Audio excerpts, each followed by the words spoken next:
Welcome back to another Haven't Read It video. Today our first story is going to be from MaliciousCompliance. Deny my leave? We'll see who wins this game. This was a few years back when I was active duty military, officer in the healthcare side of things. Overall, I love my time in, but the bureaucracy of a huge organization like the military eventually wore on me. As a healthcare professional, I would often use my days off to moonlight or work in private practice since the money was way better. This is perfectly acceptable in the military, and most providers do.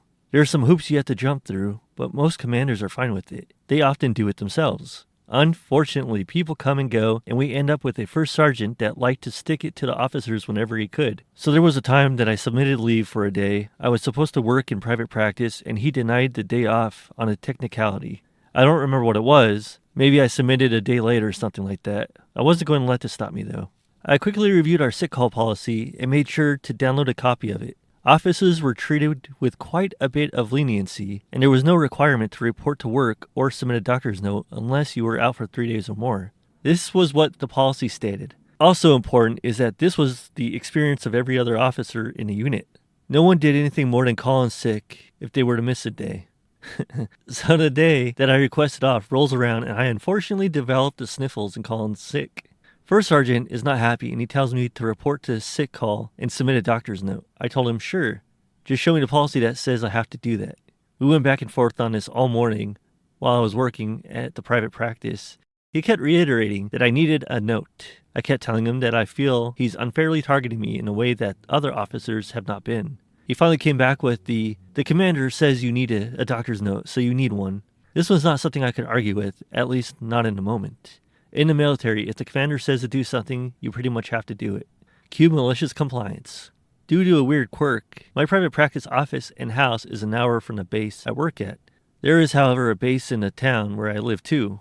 I had previously been stationed there, but got moved down the road and didn't want to move the family, so I just decided to commute. So rather than drive all the way to base where I work, I devised a plan to go to the one more local to me. By this time, it's closer to lunch, and I have about an hour before my next patients at the private practice. So I quickly drive to the hospital ER. As I'm walking in, I start to convince myself of how sick I feel. By the time I walk through the doors and check in, I've got a pretty good show going and tell the reception that I've been throwing up all morning and can't keep anything down. Nurse says, yeah, you don't look too good, which I'm not sure how to take. Provider sees me quickly and diagnoses a stomach virus. Asks me why I came in for it, and I say commander made me for the note. He's irate by this, but used to it. I'm about to be let go when he decides since I've been throwing up, he should get some fluids in me and orders an IV. I glance at my watch and have about 30 minutes left in my lunch. And with the busy morning, I hadn't kept up with fluid intake, so I figure why not? So they hook up the IV and I chill on my phone for the next 20 minutes, getting nice and hydrated. Unfortunately, my lunch was almost over, and the bag is only half empty. Cue to me unhooking the bag and squeezing the remainder in the sink. Hooked it back up, nurse comes in and sees it's empty, and I'm on my way. Doctor's note in hand. Nice and hydrated, and in plenty of time to finish my schedule of patients after lunch. Top comment says, I'm surprised the doctor didn't give you a note for the whole week. That's usually what happens in those cases. Someone says, yep, that's what I would normally end up doing if my employer insisted on a doctor's note. My 1 day off becomes 3 real quick. OP says probably could have pushed this, but leave was for a Friday, and I was only trying to get what I had originally intended. Someone else says, why is an E8 ordering officers around? Utterly improper. Where is the fallout? Someone responds to this saying, I was about to ask this too. So far, all I see is compliance. Where's the malicious part? Yeah, I think you should have definitely pushed it too. Gotten a few more days off. Made more money in the private practice. Second story, also from anti-work. Boss scheduled me during my vacation, mad that I didn't respond until I got back. It's been tagged with workplace abuse.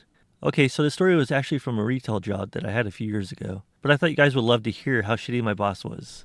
The story starts like many others on here. I put my time off request months ahead of time, got it approved, no issues at all. The time comes for my vacation, but small issue, I'm going to be in the mountains for a week and my phone will have no reception. My week goes by and I'm making my way back home when I turn my phone back on and I get bombarded with a million notifications. Turns out, during my week off, I had been scheduled for a closing shift for 3 nights and an opening shift the day I was driving back. I had many texts, missed calls, and voicemails from coworkers who were understandably confused and somewhat angry that I no-showed my shift.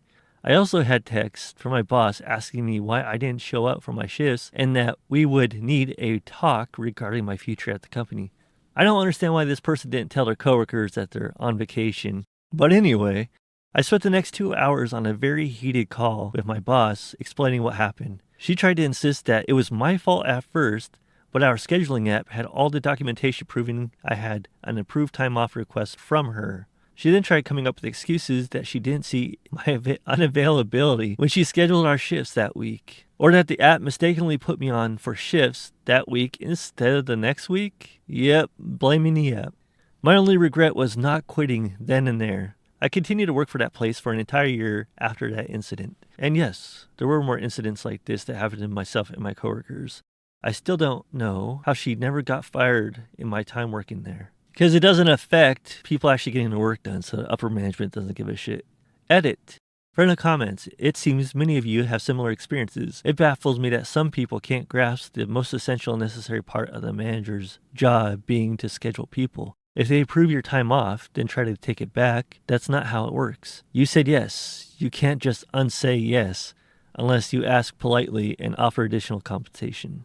Top comment says, my company tried to fire me after I clocked out and we were closing for the weekend. Can we see you in blank's office for a minute after closing time and you've clocked out? No. Me, I'm sorry, I've clocked out and I have other engagements. If you want to schedule a meeting, I will need advance notice, or we will have to do it on company time if this is work related. Gotta run. Bye. Talk about unprofessional.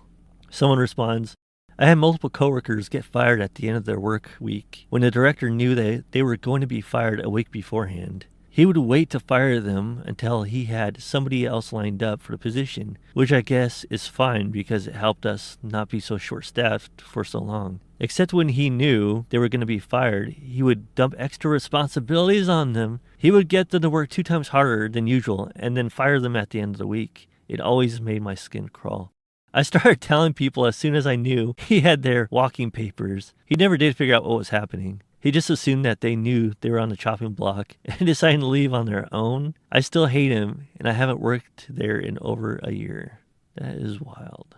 Another person responding says, we had a guy who knew he was going to be let go. He had made a few big mistakes, so we all saw it coming. He had already cleaned out his locker and was just waiting for them to tell him, basically.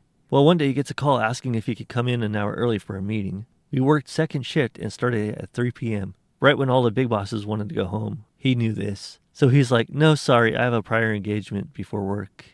But I will be there at 3, right on time for my shift. We all laughed and had his back. He's not going to hurry and get ready and leave early just to get fired. He made them wait. Next top comment, I got laid off 3 months' notice.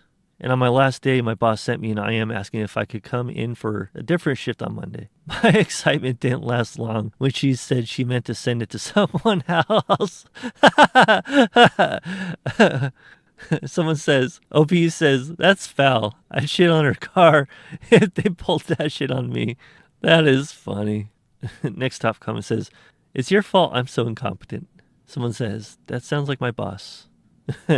Gaslighting at its finest. 4 top comment, I booked at short notice 2 days to bury my mother. 4 if you had the weekend. Boss tried to call during the funeral service. Phone was off. Turned up at the church. What? Waited for the casket to be loaded and then said I'm canceling the rest of the leave. For info, she was screwing the HR boss, and both their husbands and wives had plans this afternoon. So it was so she could get some. Oh, man.